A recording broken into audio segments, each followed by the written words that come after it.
Welcome to Fast Talk, the Velo News podcast and everything you need to know to ride like a pro. Hello and welcome to Fast Talk. I'm Chris Case, managing editor of Velo News, joined as always by my refreshed, relaxed, and recovered co-host, Coach Trevor Connor. It's often overlooked, sometimes forgotten, but it never should be. Recovery is just as important to strong performances as your daily workouts and weekly riding volume. Recovery is the other side of the training balance that we often neglect. That is, until we're in a race, the legs start to feel sluggish and the field rides away from us. Then we start asking what happened. In today's technology-driven training world, we have easy-to-use tools like power meters to track our performance. But tracking recovery, not so easy. What's lacking is that one clear metric or tool to tell us when we're fatigued. If you discuss the topic with coaches and elite riders, they'll each suggest a different way to monitor your recovery. Some will point to objective, measurable metrics like resting heart rate variability, or blood tests. Others will use more subjective measures, how they feel generally, the soreness they experience when they climb the stairs in the morning, or sometimes how much their family wants to avoid them. In today's episode, we delve into the question of recovery metrics, a question that comes from listener Greg Gibson. First, we'll discuss why the balance between training and recovery plays such an important role in performing at our best. That doesn't mean that being recovered all the time is a good thing. So we'll first address the difference between overtraining and functional overreaching. Next, we'll discuss a recent review comparing subjective metrics to objective metrics of recovery. If you think that a blood test or heart rate measure is necessarily better than answering a few questions every morning about how you feel, think again. In either case, we'll look at some of the tools for monitoring recovery, including tests like the POMS questionnaire of mood and the so-called RESQ scale, that's RESQ scale, as well as heart rate variability. Finally, we'll hear from several coaches and athletes about what they feel works best when it comes to monitoring recovery. Our guest today is Dr. Paul Gastin, a professor at the Center for Exercise and Sport Science at Deakin University in Australia. Dr. Gastin has spent over a decade working with coaches and athletes in the field. He's particularly interested in how to best measure recovery outside of the lab and has written an influential review paper on the subject. Our other guests include veteran pro Brent Bookwalter with BMC Racing. Here's a shameless plug for Brent. While Brent still races full-time, he also now organizes a charity grand fondo in Nashville called the Bookwalter Binge. If you're interested in riding, chatting with a few pros, maybe asking them some questions about how they recover and how they measure their recovery, check it out. We're also joined by two excellent coaches here in Boulder, Matt Cassin with Apex Coaching and Fast Talk regular Frank Overton, owner of Fast Cat Coaching. We'll also hear from Armando Mastracci, the founder of Xert training software, about the potential to use training software to give us clues about our recovery state. And finally, we'll get a more medical opinion of recovery from head physician at University of Colorado Sports Medicine and Performance Center, Dr. Jason Clowney. All that and more in this episode of Fast Talk. So sit back, relax, let all those training miles soak in. Let's make you fast.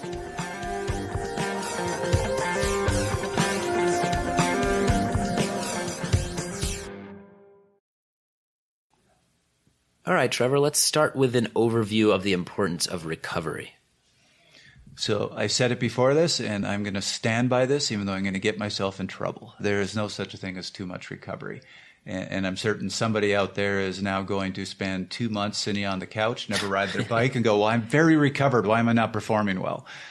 So maybe I should put a little qualifier on that statement. But let me explain why recovery is really, really important. We've said this before. I will say it probably many times again. But remember that training does damage to your body. And it's good damage. You want that damage because what happens is your body says, I don't like that. I wasn't able to handle that. So now I'm going to do what it takes to repair that damage, but not only just repair that damage, but rebuild you better and stronger. So the next time you do this to me, I can handle it. The thing is, that repair work doesn't happen when you're out on the bike. That repair work happens when you recover. So if all you're ever doing is damaging your muscles, damaging your body, and you don't give it the time it needs to recover, you're going to get weaker. You're going to get slower. You're not going to get faster. too many athletes get really, really worried about taking time off, getting off the bike, resting. I find it funny that I just did some interviews with a couple top pros that said, yeah, I like having a couple times a year where I go and sit on a beach and I don't even take my bike with me for a week in the middle of the season, because they know that's what gets them through the season. And they know that if they time their training right, they can even get stronger. What a life those guys have. Yeah, wouldn't that be nice? Taking weeks off to go to the beach without your bike, and then coming back and racing around the world. Even better, they get to spend months just absolutely ripping themselves apart on a bike. It's more fun than that. This is true. We should emphasize that today we're going to talk metrics, but we're not really going to talk about how to recover. That is for a different podcast. Sleep. That is how you do it. It's pretty easy. We're just going to have a podcast where we say sleep. Sleep. We're just going to play some nice music for an hour. Da, da, ba, ba, ba, ba, ba, ba, ba, ba, ba. So we had a Facebook Live session where somebody did ask us about, they said, I need to recover and I don't want to just sleep all the time. So what's some active recovery that we can do? And really, honestly, not everything needs to be structured. I've got it. You sleep, but you dream about doing more bike riding. There you go. That's your active recovery. We will have to do a podcast at some point on techniques for recovery, but really our bodies are amazing at it. Give them the fuel they need, get out of the way, let them recover, rest. Bam. Another really important thing to remember about recovery is, well, this isn't true for training. This is very true for recovery. Stress is stress. So when you are doing damage to your body, that is stress. But when you're not sleeping well at night, that is stress. When work is beating you up, that is stress. And all of them affect your recovery. So don't say, hey, well, I had this week where work was killing me. The kids were sick, so I was up all night with them. I had all these errands to run, all these different things were happening, but I only trained 6 hours, so it was a recovery week. No, it all adds up. And if it was a really hard week on you at work or school or at home, that affects your recovery. So it was not a restful week. I think it's you shouldn't think of all stresses as good stress though either. Right. Like there's training stress, which is what you want, and then there's family stress and work stress, and you can't think of that as productive type of stress. So no, that's what I was saying. Stress is stress only when it comes to recovery, right. not the training. And that's a fantastic point. And when athletes complain that, hey, I only seem to be able to handle 6-7 hours on the bike and then I'm beat up, what's wrong with me? Look at what all the other stress is in your life. Because likely you have a lot of other things that are going on and you really only have the bandwidth to handle 6-7 hours on the bike. If you're sitting in Hawaii with nothing to do, I promise you'll be able to train 20 hours and feel great by the end of it. Most of us don't have that luxury. So, Trevor, you've mentioned the fact that you need to do some damage sometimes and then recover to get the adaptation you're looking for. Right. So that's a great point, Chris. There are two sides to this equation. If all you're ever doing is recovering, you're not going to be fast on the bike either. So there is a point where you have to do some damage. So fatigue is not a bad thing. If fatigue is controlled, especially if it's planned out, and then it's followed by recovery to allow you to adapt, that's how you're going to hit your highest levels. But you do need to have those times where you push yourself, where you dig yourself a little bit deep. Often in the literature, they have two different terms. They have what's called overreaching and overtraining. Overtraining is something you want to avoid. That's when you've dug really deep and you're looking at weeks to months before you can get back to normal levels. Overreach isn't as severe. And some people see it as a continuum where overreach is the first step and that leads to overtraining. But there's also, there was a great study, which we'll put in our references, that said actually there's no evidence that it's a continuum, that they might actually be two completely separate things. But overreaching can often be functional, meaning it's an intentional fatigue with some similar symptoms to overtraining. But if you stop yourself soon enough and give yourself that recovery, it's going to lead to those great adaptations. So that's the idea behind going and doing a big training camp or doing a week where you really beat yourself up. You are going to overreach. You're going to be fatigued and slower at the end of it, but hopefully then you get that bump. Okay, Trevor, so how do you tell the difference between overreaching and overtraining? So I think that is really the question of this podcast. And in my case, Chris, it's usually when you see me 2-3 minutes behind you on a climb, looking like I'm falling off my bike and complaining about how miserable I feel, I'm probably very overreached. Mm-hmm, mm-hmm. I mean, sometimes, but sometimes I just drop you. Well, yeah. Have I ever dropped you on a climb?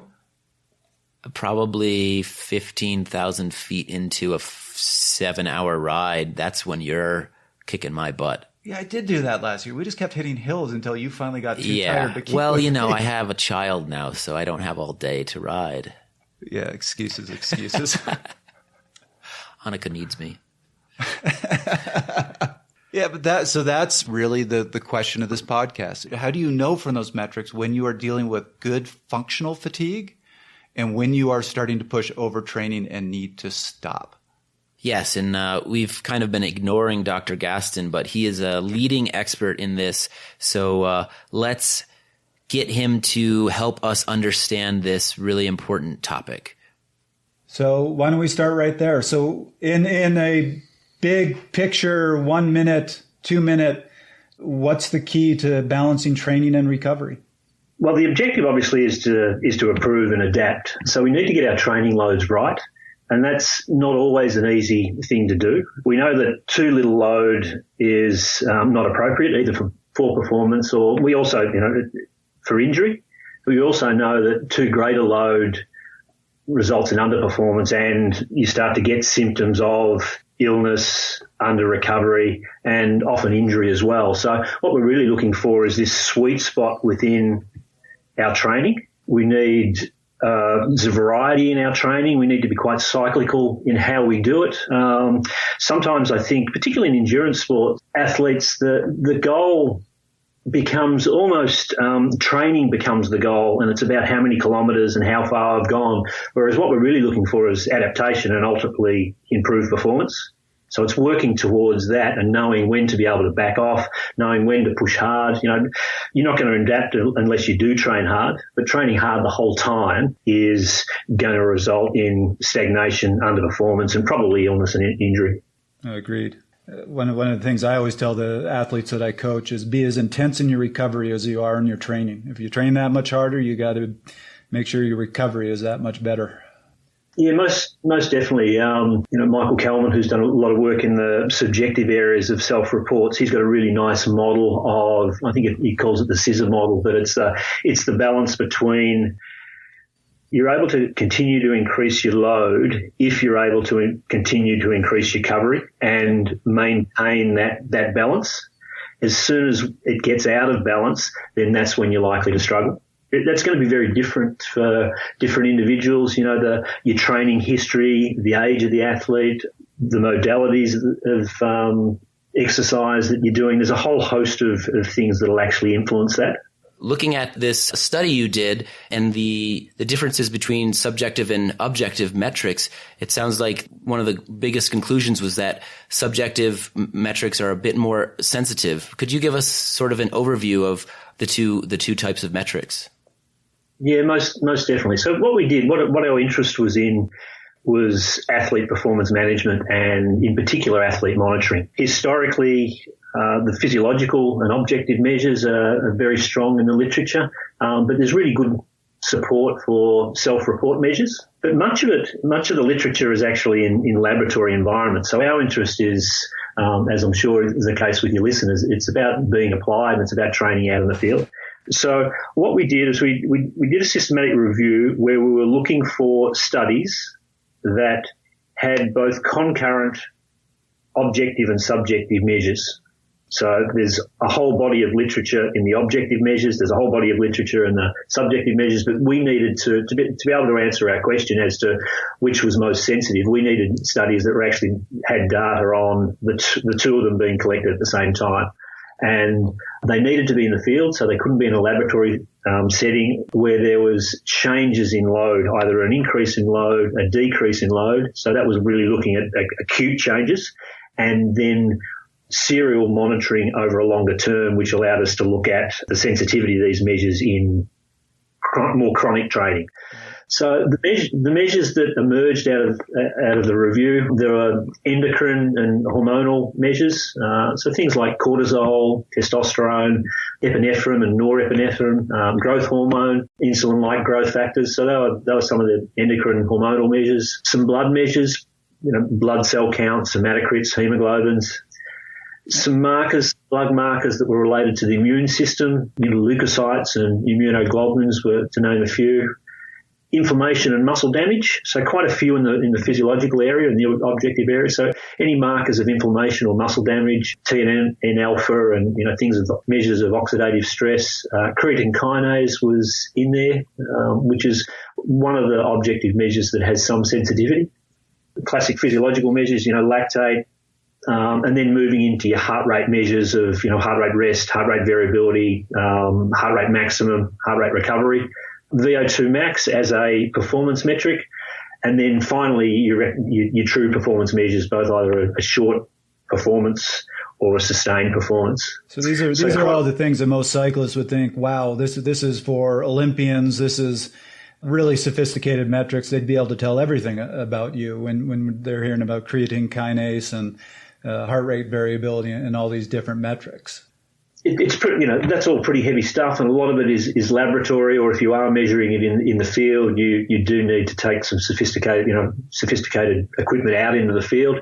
And probably the other consideration around this is that it's invasive. Most of them are blood-related measures. Some of them can be taken with saliva, but that's not for your sub-elite or your recreational endurance athlete or even, those that are elite athletes, but just in terms of convenience and cost and availability. But then you were comparing these to subjective measures, which are really almost mood states, right? Yeah, most definitely. So again, there's probably a suite of types of measures. So mood states, profile of mood state is a very well known and regarded measure. I mentioned Michael Kellman earlier, his RESQ that looks at stress and recovery. It's a 76 item questionnaire. Things related to anxiety. There's another metric that looks at the daily life demands of athletes. It's called DALDA. And then another one we looked at was a multi-component distress scale, which had fewer items, but actually looks at 3 or 4 different aspects of these self-report measures. But these are essentially questionnaires getting at what's going on in your life. How are you feeling? How stressed do you feel? How tired do you feel? This is certainly not anything like the objective measures where you're taking blood and as you said, being quite invasive and quite sophisticated out on the road. Yeah, and for many it can be difficult to get your head around this. Why are these actually able to be more sensitive and more consistent? So what we found overwhelmingly, the subjective measures were more consistent in their ability to pick up changes. They were more sensitive. They provided earlier warning signs. Many of the objective measures were probably, were better at chronic changes, but that's probably changes when you're really reaching into overtraining. But what athlete monitoring is all about and training prescription is all about is being able to, plan on the longer term, but then almost on a daily basis be able to modify that and tweak that. So you really need these very regular serial measures and insights that can guide your practice. Questionnaires, diaries, they're also, what we didn't do in this particular piece of work is we only looked at self-report measures that were well validated in the literature. But there's a whole other suite of, and more of our recent work is supporting this, but there's a whole other suite in the applied environment whereby some self-report measures are much more practically based and perhaps diary-like information. I find this really interesting because I had a talk with a coach here in Colorado who I have a lot of respect for. And we were both talking about with our athletes, we pretty much demand that they give descriptions of their rides. And you can pick up from their descriptions of their rides when they're starting to push fatigue, when they're starting to burn out much quicker than any number is going to show you because their descriptions start getting a little more negative. They start talking a little bit more about mood and lack of motivation. And so you can actually see that in that subjective description before you can see it anywhere else. And it seems like that's not nearly as scientific, but it matches up with what you're saying, that these mood states really pick up on it much quicker. The great coaches, the really experienced great coaches, will be able to tell you that they'll sense it in all sorts of things, in conversations, in facial expressions, in body language, demeanour, engagement. They'll know that they've got a really good sense of where their athletes are at. I think much of where we're trying to go with this is how can we help others with less experience or still learning or at a different level, how they can learn from that. So much of this is about education. In my early days, I used to do a lot of work with heart rate, wearing heart rate monitors to have a really good sense of how you're responding to different types of exercises and different challenges. But then we used to play these games of, okay, now we need to get rid of the heart rate monitors and you need to tell us what you're actually doing and where you're responding.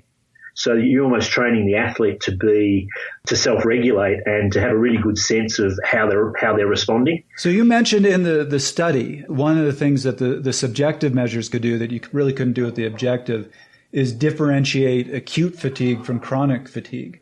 And it seems like that's important because if my understanding is correct, acute fatigue is something you want some of the times. That's when you do a big hard training block and you're a little tired from it and now you need to rest, where the chronic fatigue is when you're starting to push that overreach and potentially that overtraining and it can get into trouble. Is that, am I reading this right? Is that what you were seeing? And how does it differentiate? Trevor, spot on. The nature of the psychological measures is that they're very sensitive to those early acute changes, and they continue to be sensitive as it moves into more chronic training, which is really where we want to go, because as an athlete, as a coach, you might have, significant blocks of training. Hard training is important. It might be a week, it might be 2 weeks, it might be 3 weeks, a little bit longer than that. We have to be mindful of how we're balancing that load and recovery scenario. Whereas the objective measures acutely will change. There's no doubt about that, and there's great literature about that. It's whether they're sensitive to continued training and whether they are sensitive enough and taken frequently enough to give you feedback where you can actually make some changes to your training and your prescription. Whereas, taking a blood measure on a daily basis is not going to occur. Right. Whereas being able to, how are you feeling? What are your subjective measures, your self-reports, your questionnaires, your surveys, your diaries? That's actually going to give you meaningful information. And what I'm increasingly interested in is how can we take very regular measures in a really convenient way where we're not challenged by compliance. It doesn't become too onerous, too much of an effort, but we can really leverage the fact that we've just got almost daily information, and we can start to look at trends, look at responses, compare one cycle to another, 1 year to another, and progressing along those lines. Dr. Gastin spent over a decade working with professional athletes and coaches, and it shows, because he recognizes that some of these objective measures may be effective, but not if it's difficult to track them. Case in point, we talked with veteran pro Brent Bookwalter, a world tour rider with BMC, about how he tracks his recovery, how he knows when to pull the plug, and what's different about pros. As you'll see, he favored more subjective measures that he could monitor day to day. Yeah, I've noticed, there's a lot of systems now that are tracking recovery, heart rate variability, or other parameters that are just entered in from the user. And I've never consistently used any of those. I think for me, I definitely am a big advocate of keeping a training journal, keeping notes, and having some consistency in those. And I think the consistency is key. It doesn't really do you any good to have 2 weeks of the year where it's super detailed, where you write 2 pages, but then the rest of the year you don't have anything. So I think finding a journaling training log method that's sustainable and realistic to keep through the year, I think that can go a long way. That's been helpful for me in managing, day-to-day recovery, but also looking at similar different training blocks week to week, month to month, through the season from year to year. Past that, sometimes I'll chart my resting heart rate, waking heart rate, and then, just looking at heart rate to power when I'm out on the bike. But I think the biggest thing is just being intuitive and perceptive of my physical state, how I feel physically, but then also mentally, trying to be honest with how I feel mentally, and even relying on some input and feedback from those close to me, whether it's my wife or my friends, about how coming through. I think those people that are with us, they can, if we do it long enough, you can start to see some patterns, and they can tell you like, wow, you're really due for a rest week, or gosh, like you're coming into good form now. I can tell you're firing, you're getting sharp, like you're in a good place, you're peaceful, you're zenned out, and try to rely on all those. How do you know when you're going out for a ride? How do you know when to say, it's not in me today, I'm going home? Yeah, I think I definitely look at the power numbers, the heart rate numbers. And then I think being on the same page with my coach about sort of an expectation of how difficult the session should be.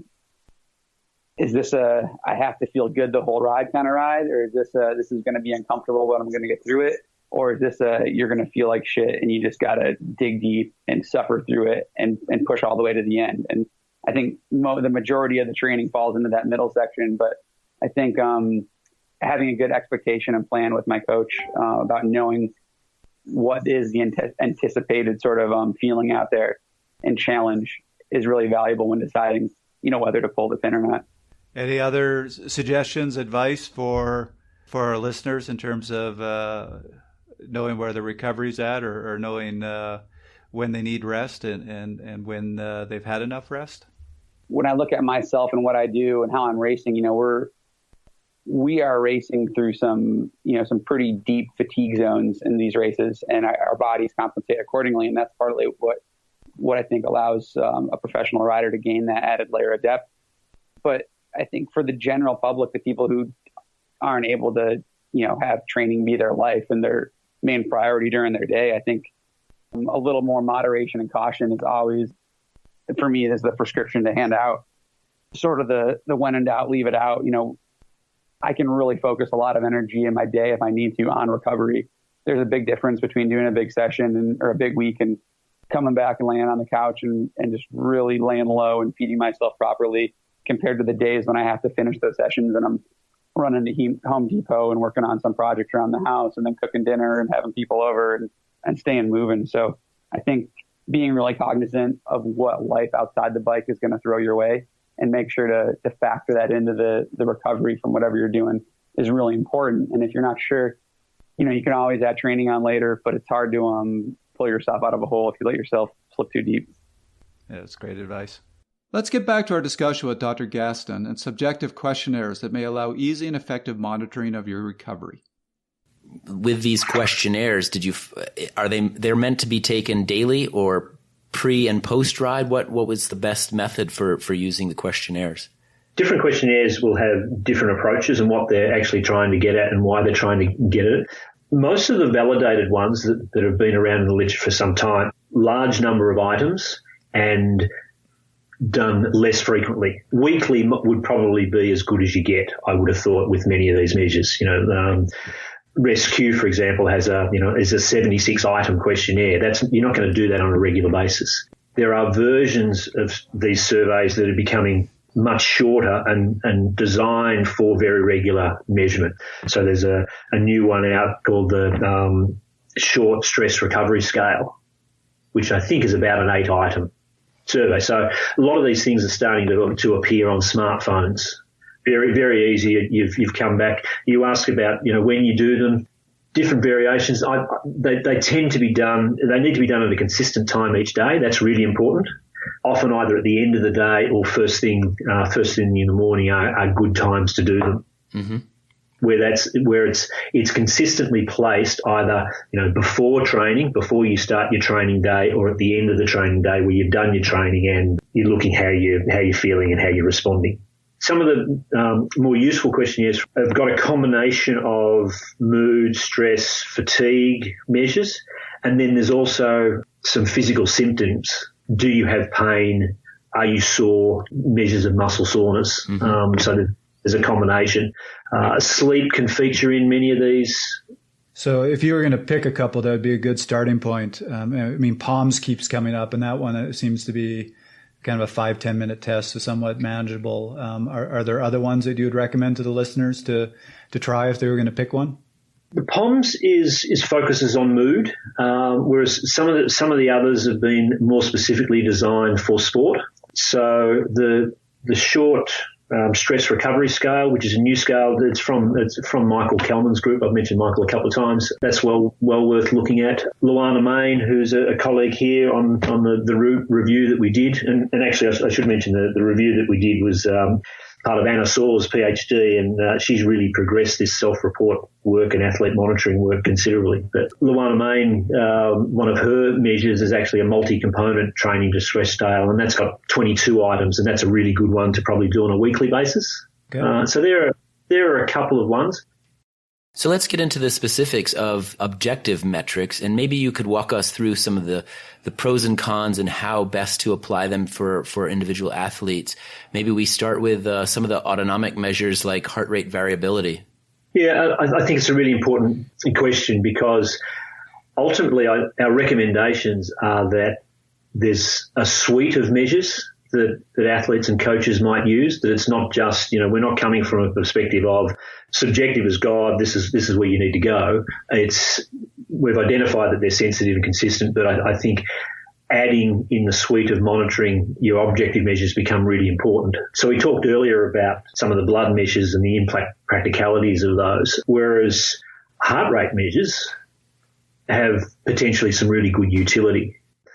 The autonomic nervous system, so it's really about control of our cardiac respiratory responses, so our involuntary nervous system becomes really important. And with our heart rate measures, we've got a constant play-off between our parasympathetic system and our sympathetic system. So, the sympathetic system really drives our increase in heart rate, our increase in blood pressure, and it's in response to exercise. Whereas at rest, our sympathetic system is really trying to tone everything down and get back to a baseline rest recovery. Our parasympathetic system?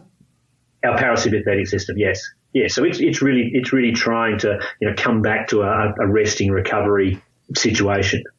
So some of these heart rate measures tap into that balance. So probably the three heart rate measures: heart rate variability, which really looks at the distance between each heart rate, each beat to beat, and then tracking that over a series of time. And we actually find, surprisingly, sometimes it can be a little bit counterintuitive, but good heart rate variability, where there is reasonable variability between beat to beat, generally reflects rest and recovery, and not in the state of stress or anxiety. Whereas when we start to be fatigued, maybe starting moving to overreaching, our heart rate variability becomes less, so it gets decreased. So we get a very consistent, or much more consistent beat to beat time interval. So there are measures out there that are looking to try and mathematically analyze that and provide some feedback to athletes. Right. So that's heart rate variability. A couple of the other measures that are used: heart rate recovery. So what's actually happening if you cease a constant load of exercise, so a constant intensity of exercise, and then you stop, it's how quickly your heart rate will actually recover back down to baseline levels. And again, there are reports that suggest that a more responsive system in a state of rest and recovery, the heart rate will come down much faster. If you're more chronically stressed or fatigued, that heart rate recovery is going to be delayed. And then the other one that's starting to see a little bit of attention in the literature is heart rate kinetics at the start of exercise. So how quickly the heart rate goes from a resting situation up to a steady state level. The thing with heart rate recovery and heart rate kinetics is that you need to do a consistent bout of exercise. So it almost becomes a mini test, either in the laboratory or in the field. You have to ride or run at a very controlled pace, right, to be able to consistently measure what's happening with your heart rate on kinetics or your heart rate off kinetics. Whereas the great value and the potential in heart rate variability is it's actually measured at rest. And typically it's measured first thing in the morning while you're lying down, and immediately on waking. You're also going to have a bit of a training effect, whereas you get fitter, you're going to see a more responsive heart rate at the start of exercise and at the end of an effort. So you need to differentiate that long-term improvement in fitness from trying to figure out what's going on with fatigue. Yeah, most definitely. I knew of an athlete, a triathlete, who for his long ride or his daily ride, he lived near a hill, and to get to actually the route of his ride, he had to go up this very consistent, long, steady hill, and he used to use his heart rate response going up that hill to decide whether he'd actually do the training session as planned, or whether he'd make some modifications to it, or whether he'd simply turn around and go home. That's a great idea. With the heart rate variability, I know there's a lot of different ways of doing it. And I know the most common, I'm not even going to try to give the long form of this, but the RMSSD. Is there any particular technique that you find more effective than the other? Do you agree with this? Take it supine and then standing, or how would you recommend approaching it? Don't have a lot of practical experience with it, other than a little bit that I've read in the literature. You're right about the RMSSD. That's probably the most appropriate one. There is a recent paper out that looked at elite rowers who were championship rowers, only effectively a case study of 4 rowers, and they indicated that resting heart rate was important, and the individual responses in these athletes was quite important. So 2 athletes had very suppressed resting heart rate, so really strong, vagal parasympathetic tone, and they responded differently. And the data suggests that you almost needed to look at a couple of metrics within the suite of heart rate variability rather than just a single metric. Not sure I answered that very well, actually. But no, I mean, I'm very interested in the heart rate variability. I tried to read some of the research on it, and really what I was hearing is there's something to this. We can definitely find indicators of people's recovery level, but we're still in the early days of figuring out exactly how to best measure it. And intuitively, I think it has lots of upside because it's a resting measure, and it can be taken relatively easily, not necessarily with, really sophisticated equipment or equipment that, technology that's likely to be used for other purposes for the athlete, i.e., training and heart rate measurement, whatever it might be. So very feasible, very practical. We were able to ask 2 top coaches, Matt Cassin with Apex Coaching and Frank Overton, owner of FastCat Coaching, about their thoughts on objective versus subjective metrics. As experienced coaches, they certainly emphasize the importance of listening to your body. But they had an interesting point that the objective measures can help you pay better attention to your recovery. That, or make you a little obsessive. How do you have your athletes monitor their recovery? Are there metrics? Is it feel? What are your techniques? Pretty much 100% feel for all the athletes I work with. That really, at the end of the day, if you wake up and you feel good and your Garmin is telling you need another 48 hours of recovery, start your workout, and if you feel fine, then keep going with it. I think just like people get overly obsessed with numbers in a certain interval set, people also get obsessed with, they see their training plan, they see this is the workout I have to do today. And so then they just kind of dig their head in and kind of ignore how they feel. So one of the most important things I always stress with my athletes is just listen to your body. And if you're tired for a reason. If you got 3 hours of sleep last night, then okay, you need to take that into consideration. But I don't think that those metrics are accurate enough to just forego listening to your own body and just listen to what wearable technology stuff, a lot of that, what that tells you to do. I don't think that there's enough information there to individualize that to where you should override your own personal feeling on that day. Frank, how do you feel? I coach recovery techniques, the fundamentals: sleep, rest, nutrition, well-designed training plan. There is a new device that I've been using and having recommended to my athletes. It's called a Whoop, and it's a wearable that is like a combination heart rate monitor and Fitbit, and it produces a recovery score. And so you wake up in the morning, you look at your whoop, and it gives you a recovery score. And if you're 80%, you're going to be good to go. But if you got 3 hours of sleep, your whoop score is going to be low. If your heart rate is elevated in the morning from past training, that's going to factor into your whoop score. And they've got a really nice app and a user interface, and athletes will use their whoop score and to gauge how well they're doing at getting good sleep, recovering. It'll even divvy out your REM sleep and restless sleep. It'll tell you how many times you've been restless in the night if you got up in the middle of the night to use the bathroom, or if you laid in bed for an hour and a half before you actually fell asleep.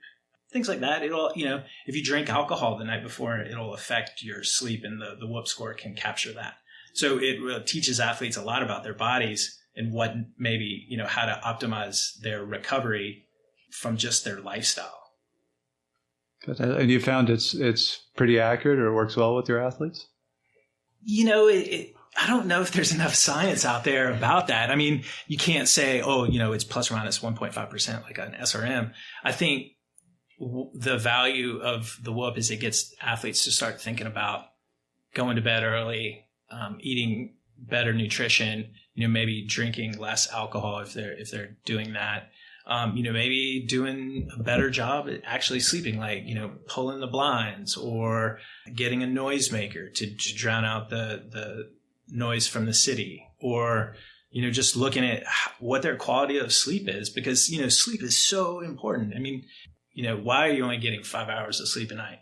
Shut off your computer, go to bed early, get a better bedtime routine. And so I like it because it teaches athletes. They're the ones that come back to me and are like, oh, my whoop score was low, and I didn't feel so hot on the workout today. And it kind of correlates to, well, you got a poor night's sleep. And that's like common sense, but it's a number that it's thought provoking for the athletes. I think one thing with some athletes can get pretty neurotic. And again, there can be an overemphasis on numbers. And I know that one team I had specifically, like, you could tell he would take his recovery metric, like he'd take it really seriously and be like, oh, well, I'm pretty wrecked, so I'm not going to go on the group ride with you guys today. Like, I'm just going to, it's like, well, did you feel bad, or are you seeing a number that says you should feel bad and now you feel bad? And at the same time, there are phases in a training cycle where, like, you should wake up and you should feel tired and beat up and you should go out and ride your bike. Yep. And so there needs to be, again, I don't know about that specific, the whoop, but like if there needs to be some correlation of, okay, if this is the workout you're doing, then a score of 60 is fine. But if you're doing some other workout, then a score of 60 means don't do it. Yeah. There's times where you got to dig in and follow the plan.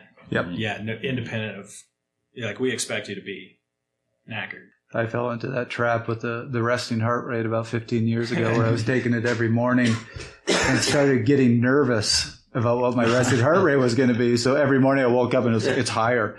It's higher and it's higher. And I'm like starting to have panic attacks over this rising heart rate and thinking I'm burning out. I'm like, no, I'm just stressed about my heart rate. That says something about your psychology. Yeah. I used to have this like protocol to get my resting heart rate where, because I noticed if I moved to get up to look, it would go up. So I had this like, I'd put the heart rate monitor on the night side table, so I didn't even have to move. It just, all you had to do is open your eyes and then it would be as low as possible. So that's entirely neurotic. Are there any products that are useful here? For example, Whoop. I'm not sure if you've heard of that or have any experience with that, but any products that do a good job of measuring or detecting heart rate variability? There's a lot on the market, and they're increasingly becoming on the market. On one end, you've got your larger companies that have good historical work in this space, Polar, First Beat, and then more newer entrants probably to the market, things like, iAthlete or Sweet Beat, Elite Heart Rate Variability. So there are a range out there. What's hard to determine sometimes is the validity and the reliability and the robustness of these measures. Your big companies that have been progressing for a period of time, usually their kit is more validated and it's at a higher price point. So certainly, consumers need to be really careful and mindful of how reliable and how useful the information is. And over time, scientists and those out in the field will start to investigate these and publish data on, which ones are better than others. And that's why we were specifically asking about the Whoop, because the listener who sent us the question that sparked this podcast specifically asked about it. It's a wrist strap that claims to measure your heart rate variability 24/7.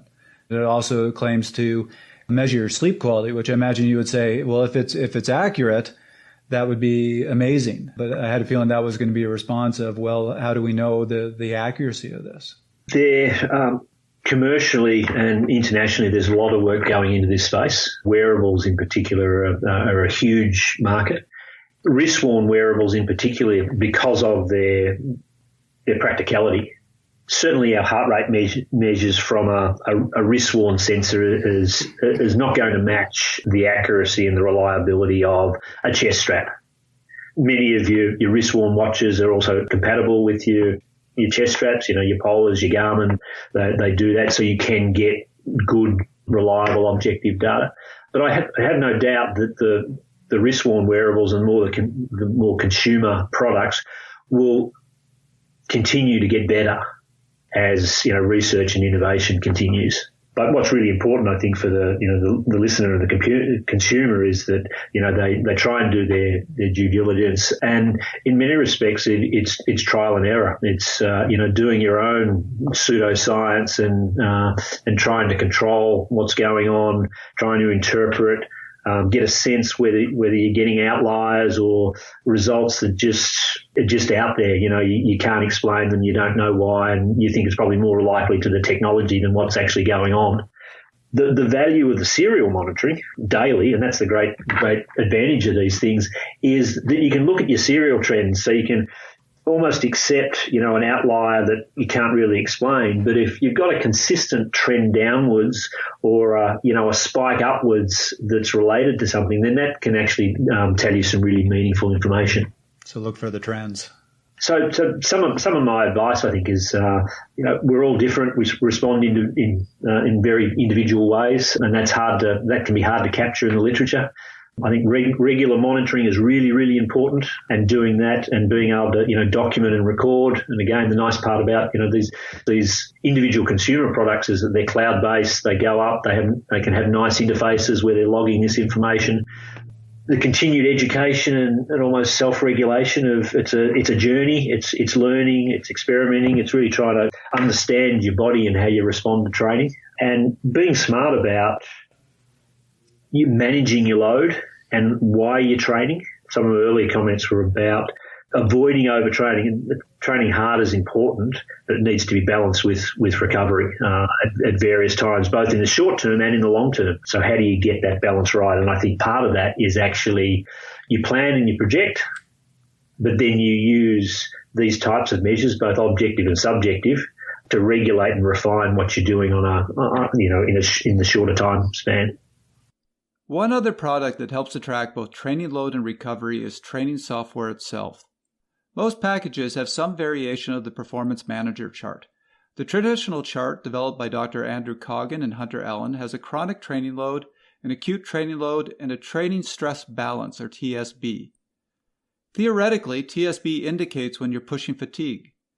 We talked with Armando Mastracci, founder of Xert training software, about how objectively the software can tell when you need rest. It seems what data you are able to collect is a big part of the answer. Well, I believe that, up until this point, a lot of the coaches and more enthusiasts have been using the existing metrics and trying to interpret them to understand, how much acute training load and chronic training load, and try to understand, what kind of recovery demands they might have as a result of those. But it becomes requires lots of interpretation. And part of that is because of the differences that you're going to see in results from individual to individual. We can start to identify recovery in a more generalized way. So the user, the athlete, doesn't necessarily need to understand all of the ways and know what the numbers and how to interpret the numbers. We now interpret them for the user. So one of the things you'll notice within the software is that when you first log in, you'll see a number of stars on your screen. We call it training status. And what we do is we combine two dimensions that you would normally get from your PMC, or in our case, what's called the XPMC, which is your chronic training load, acute training load, is an interpretation of that information for you automatically. So we show you essentially what your training load is. We show you, rather than as a number, we give you a star. So people talk about, I want to get to my 3rd star, I want to get to my 4th star, and all that really means is that they want to accumulate more training load. And so we give them, so it becomes more motivational, rather than chasing a number, is to say, oh, okay, I'm chasing a certain level, right? And we associate level 3 as being a competitive athlete, where you got to reach a certain level of training load. So you'll see that with a number of stars, but then we color code the stars as well to let you know what's the software, what's the data showing about how you should be feeling, right? So if you just came off a big multiple rides over the weekend, it'll turn red, right? It'll show you as being very tired. And we get a lot of questions saying, it's showing I'm very tired, but I'm not very tired. And we always have to explain, no, it's just what the data is expressing about you. Right. The data can't know how you feel. It can only say what the data says about how you feel. And we do characterize it in terms to try and match how we expect them to feel, because then it kind of makes sense to say, if it says I'm very tired, the software is going to prescribe recovery. It's going to, let's say, give you a couple of days before it'll prescribe additional training. And these become easy visuals for people to interpret and to follow. So this is kind of how we believe the software can come in, is to give an interpretation of what the data says about an individual and help them identify how they, how they should be treating their recovery. Again, anybody can do whatever they feel like at the time, but at least the software is giving them some level of interpretation of the information. So it sounds like the software is using things like the acute training load to say, hey, you just hit yourself with a lot of training that's beyond what you normally do. Correct. So you might be getting fatigued right now, but it's indirect measures at the end of the day. It's indirect. Right. And we can certainly look to incorporate, and there's a desire to do this, is to incorporate HRV. So if we start collecting HRV data, which is heart rate variability. Variability, right? Which is another, and there've been actually some of our users that are actually doing that actively. They're monitoring the HRV corresponding with the data that they get from our system. So there is a relationship, but ultimately if we're collecting all the data, one thing that's really important is you need a full view of the athlete. If all they're doing is on the bike and all you're collecting all the power data, then that's great. You have all the information, and you can actually do a very good job of saying, yeah, you're probably pretty tired right now. You need to take a few days off. But if they're commuting on their bike and you're not collecting any of that data, or they're running and they're doing swimming, again, you need to think about how we're going to overlay that information in terms of how that's impacting your cycling and your other sports. There's more information that you need to gather to give a better picture of what the current status is of that athlete, so you can better prescribe their training. I had an athlete a couple of years ago like that who decided to start bike commuting to work and didn't tell me. And it was 45 minutes one way. So all of a sudden he's not handling the normal training load, and I'm trying to figure out what's going on. I'm saying, you don't seem to be handling it well. And I just don't understand why. I can't see what's going on. Finally he's like, oh yeah, no, I started bike commuting to work. So you just added, 6-7 hours of training per week and never told me about it. Right, exactly. So, and that's something that we see in our software quite a bit, right? And how do you deal with sparse data sets, right? So individuals that are only riding a few times a week and things like that. These can be kind of a little more challenging in terms of how do you best prescribe and identify what's best for them at the time. Okay. Yeah. So it sounds like if you were going to use a metric that can give a more holistic picture, something like heart rate variability is what you would personally go towards. Well, that seems to be one of the recovery end. Yeah, that seems to be there's a consensus that there's real value in maintaining and tracking your HRV. So we certainly see that. I think what would be really interesting, we're big fans of actually analyzing heart rate data. We don't do that today. It's part of our plan. But there are markers and there's information you can gather from plain heart rate data. As you're well aware, right? You can see what's happening to an athlete in terms of their fatigue, in terms of ability to perform right from their heart rate.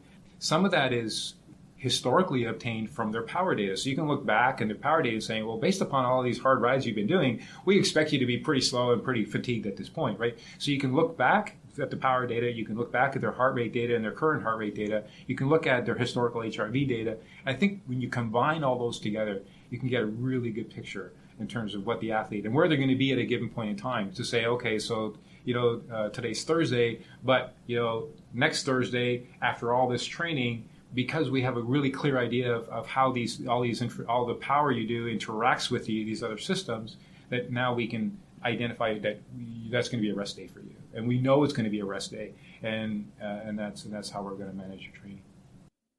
Unfortunately, we ran out of time with Dr. Gastin, though we will give him the final say in a minute. In the meantime, let's get back to Chris and I and the potential dangers of only focusing on training. I've found that as I've gotten a bit older, I've gotten a little bit wiser about recovery. I'm kind of one of those lazy cyclists. Like I know that I do well when I get enough recovery, and it's only become more apparent as I've gotten older when I take the time to sort of rest as hard as I train. If you're training intensely, you need to rest just as intensely. It feels good too, it's not fun when you're in the hole, but when you're sprightly, when you have energy all the time, when you should have energy, and when you're overloading yourself and you're down, that's also a big piece of the puzzle. But man, it feels good when you're well recovered, because then your training can go better too. Well, so Chris, I remember you actually handed me a copy of your book, The Haywire Heart, and there was a questionnaire in there about exercise addiction, because that can lead to heart issues. And one of the attributes of people who are addicted to exercise is they can't take a day off. Right. They get very nervous about it. And if you are one of those people who feels like, taking a day off, I couldn't handle that, you might have an exercise addiction issue, and understand that you are training every day not to, your primary objective here might not be to get fitter to do what's best for your training. It might be to satisfy this addiction, and that's not necessarily a healthy thing. So you should be able to take time off the bike and be okay with it. Yeah. Sometimes it becomes this thing you must do to avoid feeling guilty, and that's a very bad thing. If you're just doing it to avoid negative thoughts about yourself, that's when it's crossed the line into something you don't want. Right. And which reminds me, for any of our triathletes out there, you need time off as well. And a rest day is not a day where you go and swim. A rest day is a day where you go and sit on the couch. And I can hear every triathlete listening to this just cringe. Dr. Jason Glowney from the CU Sports Medicine and Performance Center has worked with a lot of top athletes, helping them to stay healthy and on top of their games. He has a few thoughts on how to use both subjective and objective measures to create a morning routine, and also how to know when to stop a workout and go home. I think some of it can be boiled down to subjective things that they can listen for. What I do when I get out of bed is I take an assessment of how I'm feeling. Usually it's pretty stiff and sore, and about 10 minutes later it's feeling a little bit better. Those heavy legs, those things that you can kind of feel when you're taking those first steps in the morning, that's an important sign, a thing that you can kind of look at. I think it's wise to actually monitor your vitals at home. You can see what your resting heart rate is in the morning. Sometimes that's a precursor or a prelude to some type of overtraining, mildly so. We call it like a functional overreach if it's a short-term thing. But also looking at hydration status. When I'm training hard, I like to get on the scale frequently, so you can kind of know, get a good idea of what your fluid status is. Unless you're trying to lose weight and you're expecting the numbers to keep going down, you want to try to maintain a body weight. And doing it after rides, too, is quite important. You can get a better idea of how much fluid you lost out. In physiology, we think losing about 2% of your fluid or plasma volume is probably okay. Anything above 4%, there's actually going to be quite a detriment to your performance, it seems. So those are probably some of the more important things to do. Usually in these high-level athletes, they're hyper-aware of what their bodies feel like, and I think that has played a big role in keeping them out of trouble. We see a lot of athletes, and it's kind of become more and more common to hear about athletes like Cav this year who had a reactivation of Epstein-Barr and just the amount of time that he lost as a result of it. We tend to get in this situation when you're feeling good, you want to do more, race more, train harder. It's a thing that you got to listen to your coach and listen to kind of that inner voice in you telling you it's probably not a good idea to do this. I see people, every other injury that comes in, they said I was feeling great and I kept pushing and pushing and now this happened. So just keep that in mind. And I think learning to be subjective about how you're really feeling, taking stock in things every day, I think that plays a huge role with keeping you out of trouble. So if you're going out for a ride, or if an athlete's going out for the ride, are there any particular signs that if they have those, you would say, turn around, go home, or talk to your coach, or go see a medical doctor? I think the biggest rides that plays in is if you have intensity on your schedule. And I'll tell my patients that if you're going out there and you're doing some of the first reps on the set and, boy, it's just not coming around, you're really struggling to hit your numbers, that's not the time to try to push through it. I think you stop the set, just spin easy, go home, take a break, eat, rest, see how you feel the next day, talk to your coach if you do have one, and kind of see what they suggest. Is it something that it was a key workout that you got to make up, or is it one of these ones that wasn't that big of a deal that you can skip it this week and meanwhile recover and feel good and fresh for the next round? All right, so we've learned so much today about recovery, how to measure it. Now it's time to apply this to our training so we can get faster. What does it look like to apply all of these things to your training, Trevor?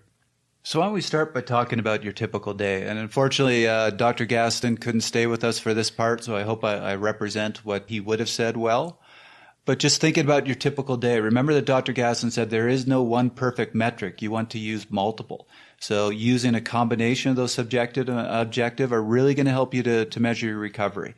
So thinking about in the morning, you can go as far as to use one of these short surveys every day. I'm not sure something like the RESQ or the POMS with its multiple questions is something you want to try every day, but try one of the shorter ones and maybe one of the longer ones once a week.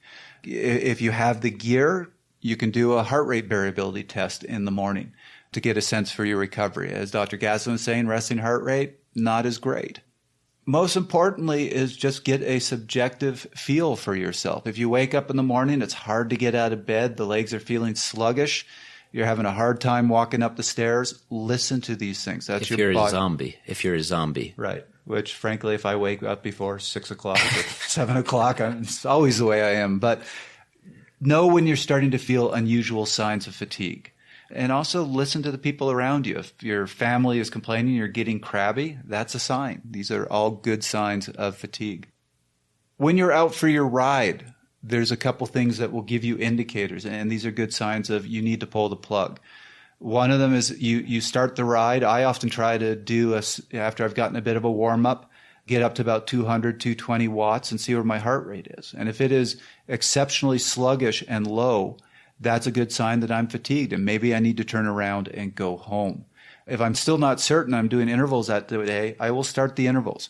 If I can't do them at their usual quality, if my heart rate is really low when I'm trying to do them, that is, again, a sign that my body's not ready, and that's where you need to pull the plug. And I will tell you, I pull the plug probably 20% of the time. The few times that I don't when I get those signs, it was always a bad choice. I've said this before, and I'll keep saying this. I did read Tyler Hamilton's book, and one thing that really frustrated me about that book is he said that he never missed an interval session, that no matter what he had on his plan, he always did it. And I know a lot of people read that and said, that's the way to be a great cyclist. Are you talking about the one where he talks about all the drugs he put in his system? Yes, and that's my point. That's a bad lesson to learn, because if you read about descriptions of EPO from riders that were on EPO, they tell you they feel great every day. When you're on EPO, yeah, you can go out and do the hard training every day. And I'm sure Tyler will come back to me and say it hurt because he was doing hard intervals. But still, when you are not on all these substances, you are going to go out and have days where your body is not ready, and you need to hear those signs and not say, what's wrong with me? I have to push harder, turn around, go home. That being said, there are times when you do need to push through.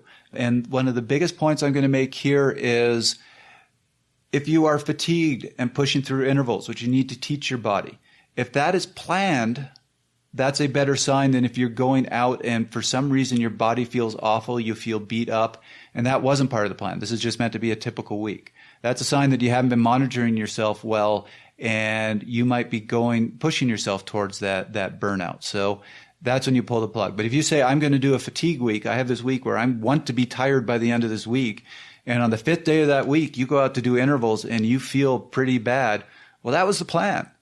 And it's a good thing sometimes to push through. So do it.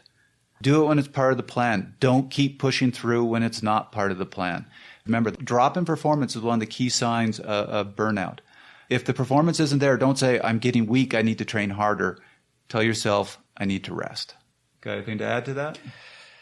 Just do commutes, never do intervals? Hey, that's even those can tire you out, depending on the length and how hard you ride your commutes. But no, the other day, Chris rode a full 50 minutes home. It was tiring. Hey, if you're riding really hard for 50 minutes, it can be tiring. That is fair. But I don't do that.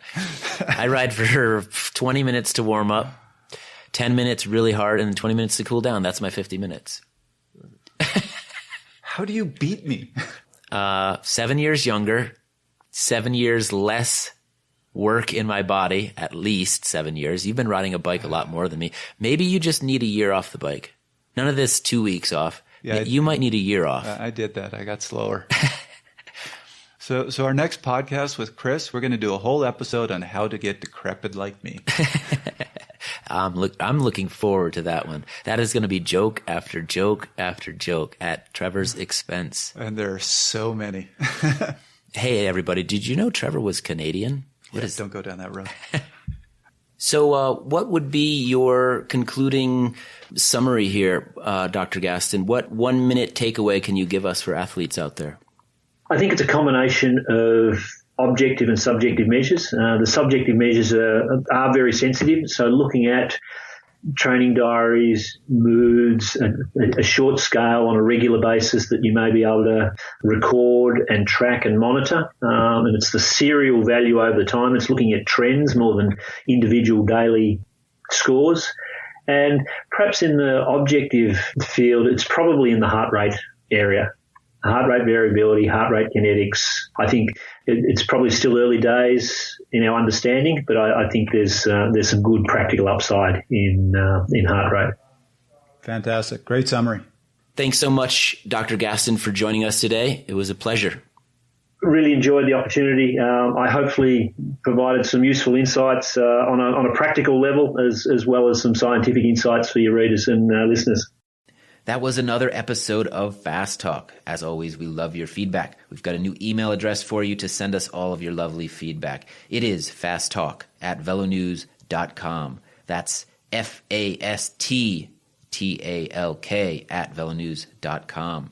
Subscribe to Fast Talk on iTunes, Stitcher, SoundCloud, and Google Play. Be sure to leave us a rating and a comment. Become a fan of Fast Talk on Facebook at facebook.com/VeloNews and on Twitter at twitter.com/VeloNews. Fast Talk is a joint production between VeloNews and Connor Coaching. The thoughts and opinions expressed on Fast Talk are those of the individual. For Trevor Connor, Dr. Gastin, Brent Bookwalter, Matt Cassin, Frank Overton, Armando Mastracci, Dr. Jason Glowney, I'm Chris Case. Thanks for listening.